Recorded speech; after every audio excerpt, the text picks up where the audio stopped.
नमस्कार, मैं दिव्यांशी आप सभी का स्वागत करती हूँ ministry of current affairs by doctor Gaurav कर। आज इस इंटरव्यू सेशन में हमारे साथ जुड़ी हैं मथुरा उत्तर प्रदेश से सोनाली अग्रवाल, जिन्होंने एसबीआई क्लर्क 2022 एग्जामिनेशन क्लियर किया है। चलिए सीधी बात करते हैं सोनाली से और जानते हैं उनका सफर। 4 अटेम्प्ट का इनका ये सफर रहा है और इस सफर में कई सारी सीख अ, होंगी, तो उन सभी को जानेंगे सोनाली से स्वयं। तो चलिए बात करते हैं सोनाली से। Welcome Sonali and lots of congratulations. Thank you ma'am. Sonali, सबसे पहले तो जानना चाहूंगी कि 4 अटेम्प्ट का ये सफर एक खूबसूरत अंजाम पर आप पहुंचा है, कैसी फीलिंग है? बहुत अच्छी मैम, बहुत ही ज़्यादा अच्छी। बिल्कुल इतने टाइम से फेलियर्स देखने के बाद वो एक्सपेक्टेशन भी बहुत डाउन हो जाती है। इतना यकीन ही नहीं हो रहा था कि हो जाएगा, बट फाइनली हो गया। तो बहुत ज़्यादा खुशी हो रही है। स्टडी आईक्यू का बहुत ज़्यादा सपोर्ट रहा है। सोनाली, हमें खुशी है और थोड़ा सा बताएं अपने बारे में। ओके, मैं मथुरा से हूँ, मथुरा उत्तर प्रदेश से हूँ। एंड मैंने बीएससी किया हुआ है कंप्यूटर साइंस से, एमएससी किया हुआ है मैथमेटिक्स से, एंड बीएड भी किया हुआ है। और अभी IBPS PO and clerk results भी वेटिंग है। अम, उसके पहले मैंने एक दो अटेम्प्ट जो मैंने दिए थे वो नॉर्मली ऐसे ही तैयारी करके दिए थे, तो नहीं हुआ था, प्री भी क्लियर नहीं हुआ था। फिर उसके बाद मैंने कहीं कहीं और से पढ़ती थी पहले, फिर फाइनली मेरी एक फ्रेंड है, उसने मुझे सजेस्ट किया गौरव सर के बारे में, स्टडी आईक्यू के बारे में, and really it worked. And बिल्कुल भी यकीन नहीं हो रहा है सच में। उसकी जो मेरी फ्रेंड है उसकी भी बहुत अच्छी जॉब लगी। एलआईसी भी क्लियर किया उसने, ईपीएफओ भी क्लियर किया with the help of Gaurav sir. And मेरे साथ भी सेम हुआ। उसने भी मेरे को बोला था कि गौरव सर से बिल्कुल पढ़ना चाहिए, उनके उनके बिना सिलेक्शन नहीं होगा। एंड वही हुआ। अ, गौरव सर सच में जैम है, मतलब क्या ही बोलूं मैं उनके बारे में, इतने सारे लोगों का, क्योंकि सक्सेस में उनका हाथ है लिटरली, और मेरे साथ भी वही हुआ।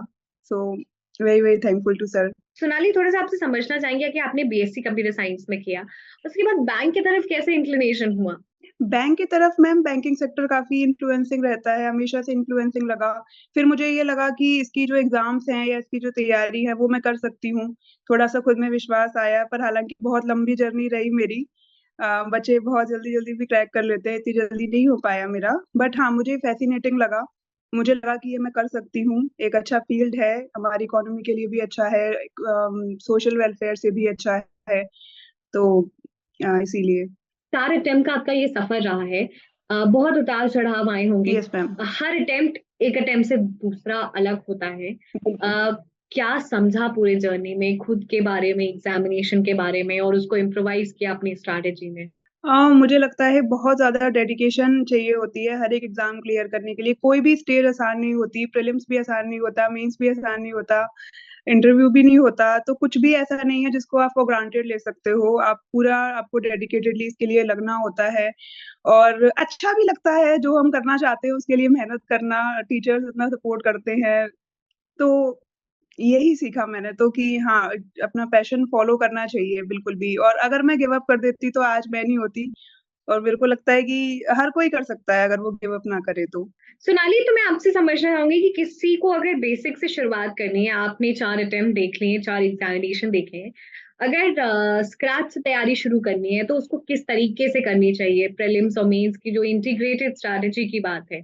इंटीग्रेटेड स्ट्रैटेजी के लिए मैम मेरे को ये लगता है कि 4 सब्जेक्ट्स हैं और जो चारों सब्जेक्ट्स एक साथ ही शुरू करने चाहिए, including GA with math, science and English. मेरे साथ ये था कि मुझे लगता था कि इंग्लिश मेरा हमेशा से एक स्ट्रॉन्ग पॉइंट था। मुझे लगता था कि ठीक है मैं कर लूँगी इंग्लिश में, और किया भी। मुझे लगता है कि काफ़ी रोल प्ले रहा इंग्लिश का भी। मैथ, रीज़निंग तो ऑफ कोर्स करनी ही होती है, उसको तो आप छोड़ ही नहीं सकते। तो मेनली जो मुझे इतना टाइम लगा वो मुझे लगा था जीए की वजह से, क्योंकि मैं बहुत वीक थी जीए में। जब मैंने प्रिपरेशन स्टार्ट की थी, मतलब लिटरली आई वाज़ ज़ीरो, कुछ भी नहीं पता था मुझे कि क्या चल रहा है देश में, दुनिया में, कहाँ पे, मुझे कुछ नहीं, ऐसा आइडिया नहीं था। ना ही मुझे कोई इंटरेस्ट था जीए पढ़ने में। बट वही again study IQ sir and काफ़ी अच्छे से समझाते थे, उसी के बाद मैंने ये किया। तो मेरे ख्याल से कि जीए जो मैंने बाद में शुरू की इसलिए मुझे इतना टाइम लगा, वो बच्चों को शुरू से करनी चाहिए। इंटरेस्ट बना के, समझ के, एक अच्छे सोर्स से एक अच्छी जगह से, अच्छे टीचर से बहुत बड़ा रोल होता है सबका, तो हो जाता है।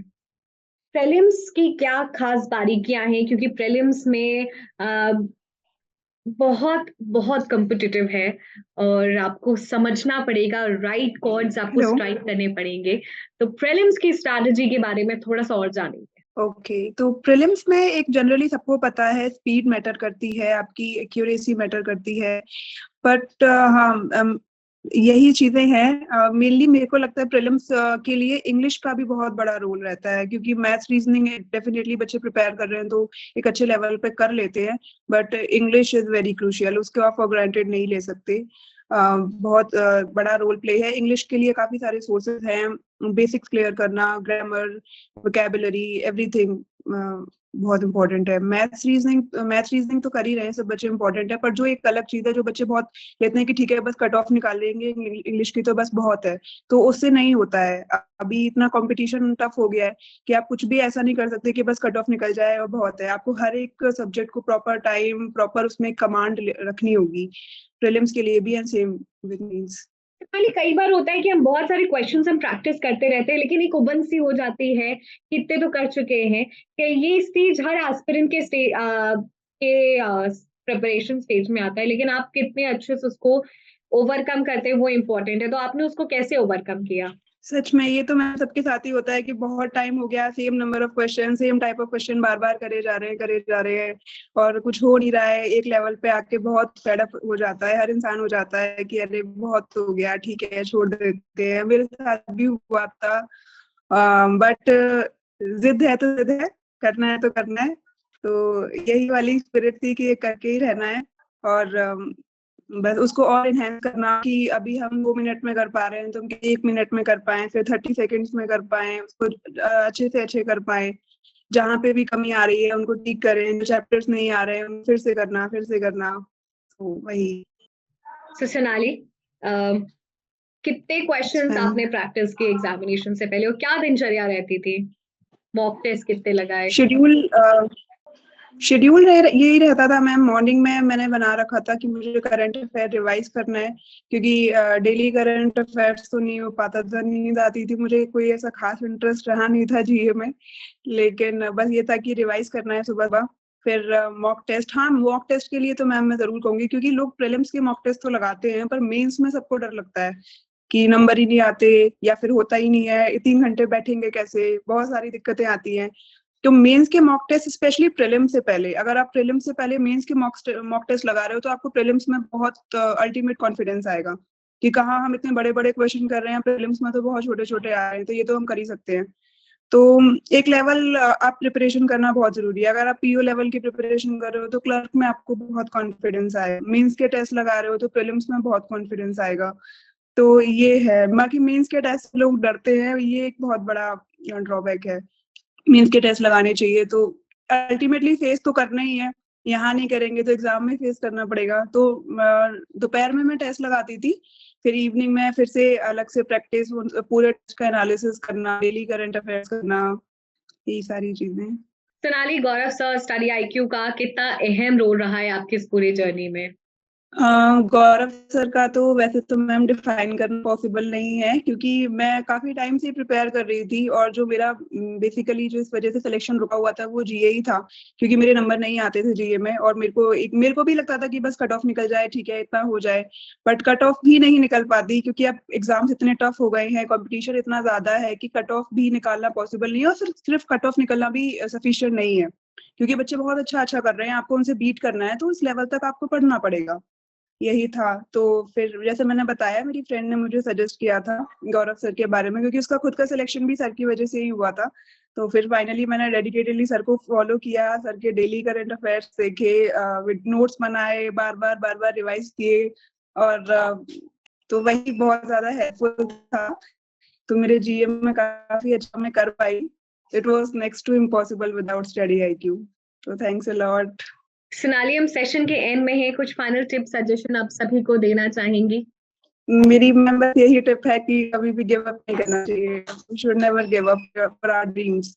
And I think it's one of the most important tips also कि कभी भी अपने ड्रीम्स पर गिव अप नहीं करें, क्योंकि आपकी ड्रीम्स ही हैं जो आपको जिंदा रखते हैं और आपको आगे बढ़ने के लिए मोटिवेशन देते हैं। थैंक्स सोनाली, पूरी टीम की तरफ से थैंक यू ढेर मैम। सारी शुभकामनाएं। We wish you good health, good luck. Thank you.